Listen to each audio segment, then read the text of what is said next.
샬롬, 오늘의 양식 정성림입니다. 오늘은 에베소서 4장 32절 말씀, 서로 친절하게 하며 불쌍히 여기며 서로 용서하기를 하나님이 그리스도 안에서 너희를 용서하신가 같이 하라. 오늘은 관계 회복이란 제목으로 함께 나눕니다. 어릴 적 나와 언니는 자주 다투었는데 그중 한 싸움이 특별히 기억에 남습니다. 서로 상처 주는 말을 내뱉으며 옥신각신하고 있던 중 언니가 차마 용서할 수 없는 말을 했습니다. 서로를 향한 분노가 거세지는 모습을 보신 할머니가 하나님이 너희 삶에 자매 한 명을 주셨어. 너희는 서로에게 좀 더 마음을 베풀어야 해 라고 하시며 우리에게 서로를 사랑해야 할 책임감을 일깨워 주셨습니다.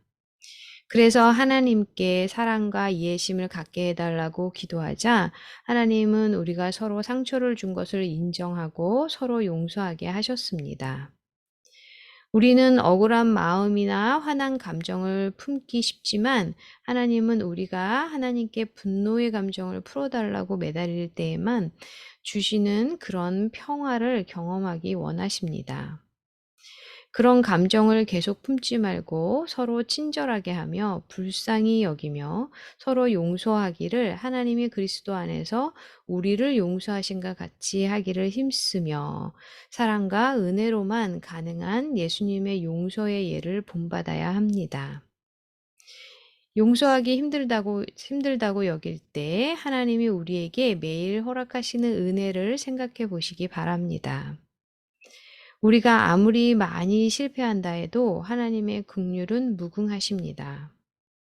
하나님은 우리 마음의 쓴뿌리를 없애주시고 그럼으로써 우리가 계속 자유롭게 하나님을 사랑하고 그 사랑을 바라고 또 받아들일 수 있게 해주십니다. 언제 다른 사람에게 상처를 받았습니까? 그 일로부터 무엇을 배웠습니까? 네, 이 질문에 대답해 보셨으면 좋겠습니다. 어떤 사람에게 어떠한 일로 상처를 받으셨고, 그것을 통해서 지금 관계가 이렇게 좀 문제가 있나요? 아니면 그런 관계를 잘 회복하셨나요? 저도 지금까지 살아오면서 뭐 상처를 받았다 그러는데 뭐 많은 사람들이 상처를 받아요. 그죠? 상처를 준 사람은 별로 없는 것 같아요. 그러나 저도 상처를 받고 또 누군가에게 상처를 주고 그것을 제가 인정을 하는데요. 그런데 그런 관계를 하나님은 꼭 이렇게 풀기를 원하세요. 그래서 항상 그런 사람이나 그런 어떤 문제들이 있을 때 마음이 계속 불편하고 기도하면 또 생각이 나고 그래서 하나님의 방법을 구할 때는 항상 먼저 이렇게 머리를 숙이게 하시고 그리고 먼저 소통하게 하시고 마음의 평강을 주시는 것을 많이 경험하게 됩니다. 그래서 사실은 하나님의 그 용서하는 마음, 용납하고 사랑하는 마음을 우리는 끊임없이 우리의 삶 가운데 배워야 하는데 그것을 작은 거라도 실천해 보는 것이 중요하다는 생각을 갖습니다.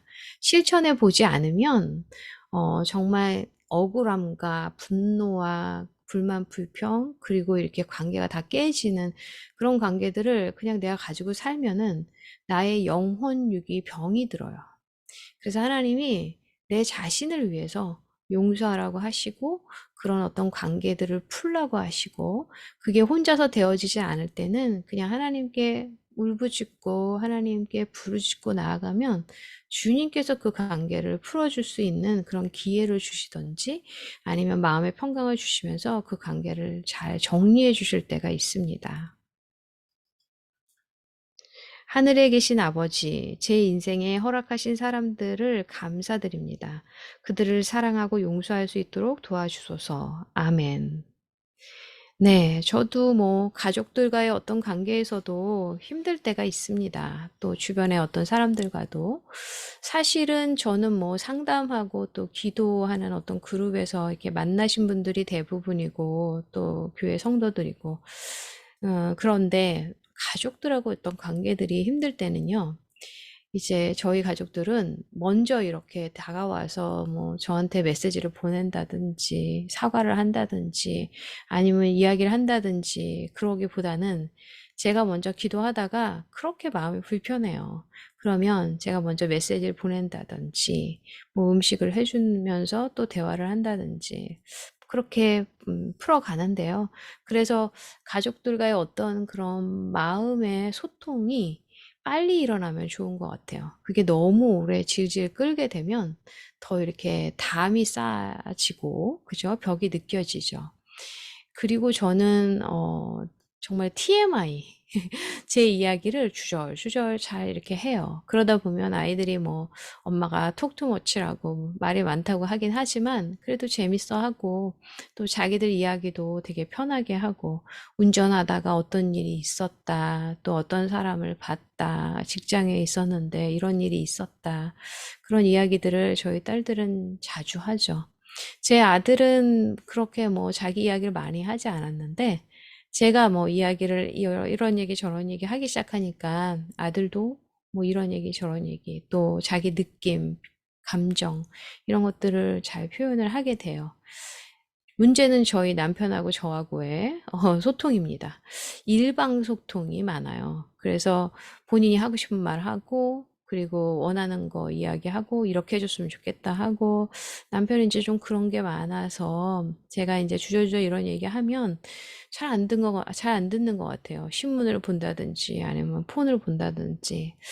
그래서 우리가 소통할 때는요, 일방적인 소통이 아니라 서로의 눈을 마주치면서 감정을 공감하는 거, 그게 굉장히 중요한데, 저는 우리 아이들이 어릴수록 부모님들이 수다장이가 되고, 감정을 함께 나누고, 그럴 때 관계가 힘들어져도요, 그런 관계가 형성이 되면 나중에 회복하기가 쉽습니다. 그리고 가족이 아닌 다른 사람들과의 관계도 하나님께서 진정한 소통을 하면서 풀기를 원하세요. 하나님의 그 마음을 우리가 행함으로 실천해 갔으면 좋겠습니다. 함께 기도하겠습니다. 주님, 어떤 관계가 지금 엉클어져 있고 풀어야 되는지를 생각나게 하여 주시고 그 관계를 주님께 고백할 때 주님의 마음으로 회복할 수 있도록 용기를 주시고 먼저 손을 내미는 그런 주님의 자녀들에게 인도하여 주시옵소서. 모든 것 감사하며 주 예수 그리스도 이름으로 기도합니다. 아멘. 네. 오늘도 우리 하나님이 주신 관계를 감사하며 나아가는 은총이 임하길 기도합니다.